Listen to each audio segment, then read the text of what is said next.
The first thing I noticed that morning was the silence. Not the peaceful kind, but the kind that feels like a warning.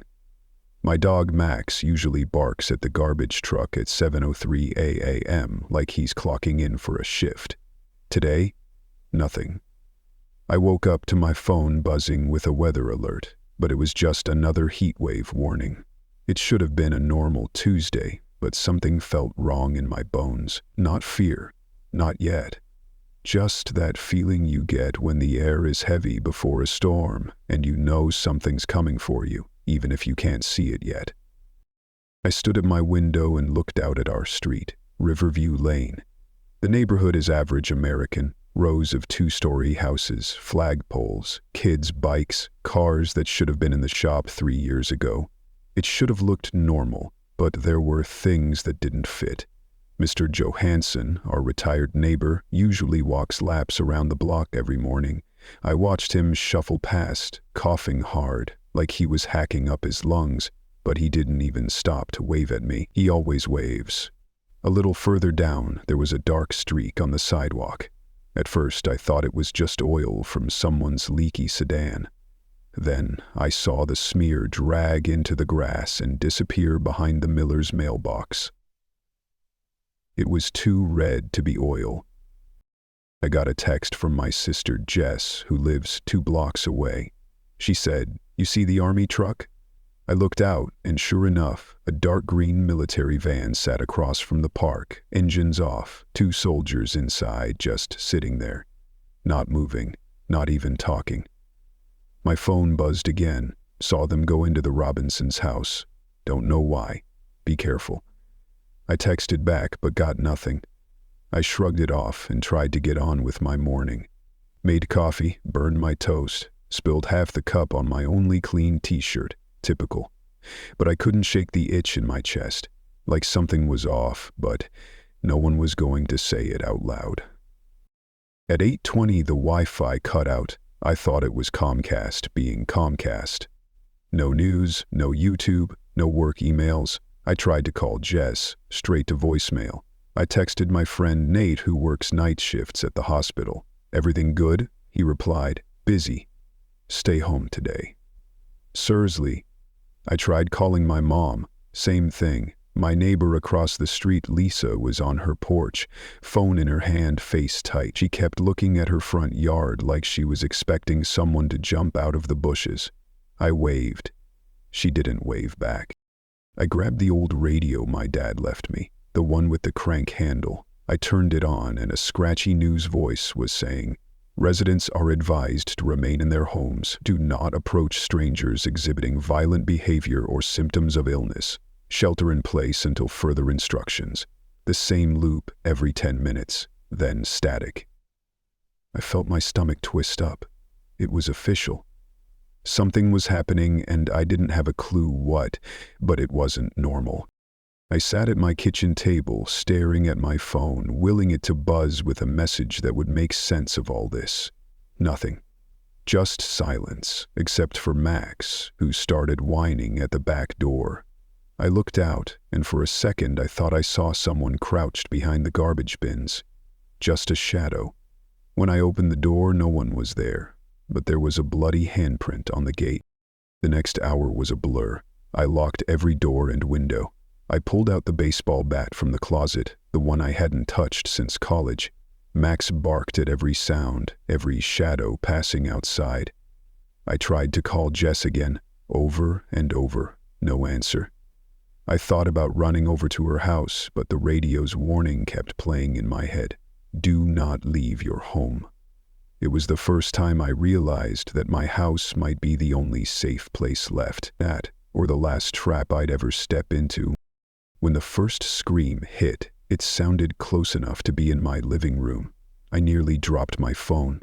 Max went ballistic, claws scratching up the hardwood as he threw himself against the front door, barking so loud I thought his voice would crack. The sound came from outside, definitely, but not far. Probably Lisa's house. There was no mistaking the sound of pure animal panic. I ran to the window and pulled the curtain just enough to see. Lisa was in her yard, stumbling backward, arms up, and there was another figure moving wrong, hunched, fast. It was Mrs. Robinson, only it wasn't. Her face was twisted, blood streaked down her chin, and her eyes rolled like she was staring through Lisa, not at her.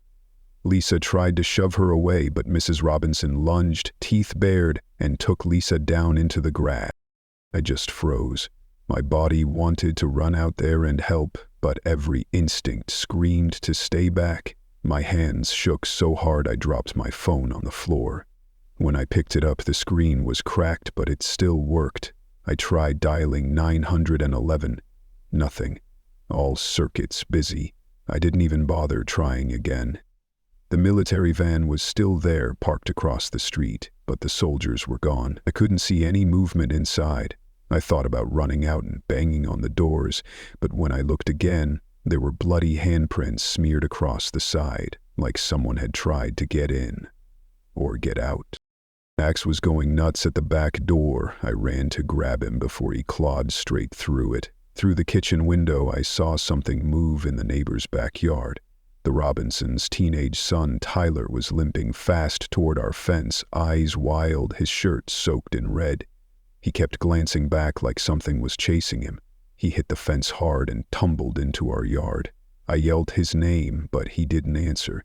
He just stared, his mouth working, hands grabbing at the air. I opened the door a crack, keeping my body against it so Max wouldn't get loose.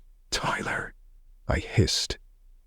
He looked up, and I saw his eyes, glassy, blank, as if he wasn't even seeing me. He staggered closer, and for a second I thought he'd fall into my arms, but then he snapped, lunging like an animal, teeth gnashing. I slammed the door in his face, heart slamming against my ribs so hard it hurt. He bounced off the door and fell to his knees, growling, literally growling, like a dog. Then he started smashing his head against the wood, again and again, until blood smeared across the glass pane. It didn't feel real. It couldn't be real. But the sounds, the smell of blood, the desperate, hungry way Tyler was trying to get to me. It was all too vivid. I dragged Max away and barricaded the door with the kitchen table. Every chair I could find, the old dresser we kept by the back wall for shoes. My hands were shaking so bad I dropped the hammer twice as I tried to nail the window shut. The radio was still on. The voice was different now, more urgent. "Remain inside. The infected are highly aggressive. Do not approach. Authorities are responding. Repeat, remain inside. Your home is the only safe place." I pulled Max into the bathroom with me, the only room in the house with no windows, and sat on the floor with my knees to my chest. I tried to call Jess again, but it just rang and rang. I sent her one last text. "Lock everything. Don't trust anyone outside. I mean it." I could hear banging on the doors, scraping along the siding. Sometimes it stopped, and then it started again, harder, angrier. Once, something crashed against the window so hard the glass cracked. Max whined, pressing himself against my side. For the first time in my life, I wished I had listened to my dad and bought that shotgun he kept going on about. All I had was a bat and whatever courage I could scrape together. It was official. The world I knew was gone, and I wasn't ready. Nobody was. When the banging finally stopped, I just sat there in the bathroom, gripping the baseball bat so hard my knuckles turned white. Max was panting beside me, eyes darting to every sound, every creak. The sun had gone down, and my phone's battery was at 6%. I still hadn't heard from Jess. Not a single message. I'd sent her everything I could think of. I pictured her barricading herself inside her tiny kitchen, her hands shaking just like mine, maybe even reading my last text and laughing nervously, telling herself it was all a bad dream. I hoped that was true. Somewhere after midnight, there was a crash down the block, maybe a car hitting something or someone. I flinched at every sound. There was nothing left to do but wait. The power cut out next, the house going black except for the little green glow of the radio. It still ran on that crank handle. Every few minutes, the broadcast voice repeated, "Do not attempt to leave your home. Help is coming. Do not open the door for anyone. Your house is the only safe place." But his voice sounded more desperate now. I wondered if he believed it himself. Around 3 a.m., I heard someone pounding at my door. Not wild, not like Tyler. This was steady, human. I got up, bat in hand, and crept to the front window. I tried to keep Max back, but he pushed his nose against the glass. There was a woman outside, barefoot, holding her arm, bleeding. "Please," she begged, "let me in. They're coming." Her voice sounded real. She didn't move weird. She looked terrified. Everything in me wanted to open the door, but something about her eyes, or maybe the way she kept glancing at the shadows behind her, stopped me. I hesitated just long enough to see movement behind her. 3 figures lurching up the driveway. I slammed the curtain shut, heart hammering, and prayed she'd run. I heard her scream. Then nothing. Then the heavy sound of bodies banging on the walls again. By morning, my house was a mess. Doors scratched, windows cracked. I was running out of food, and water wasn't much better.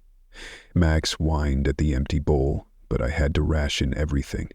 I found myself talking to him out loud, as if explaining the rules to a person. "We have to be smart, buddy. This is all we got." At some point I fell asleep curled up on the couch, bat in hand, and dreamed about my family. I woke up to the sound of glass shattering, the side window, the one I'd forgotten to nail. Something was coming in. I grabbed Max and ran for the stairs, but one of them, a neighbor, I think, got a grip on my leg. I swung the bat as hard as I could, smashing down until I felt the crunch and the thing let go. Blood smeared my jeans. I ran upstairs, locking myself in my bedroom, pulling the dresser in front of the door. My hands were shaking so bad I could barely breathe. I heard footsteps on the stairs, moaning, scraping. Then from behind the door, my sister's voice. "It's me. Let me in, please."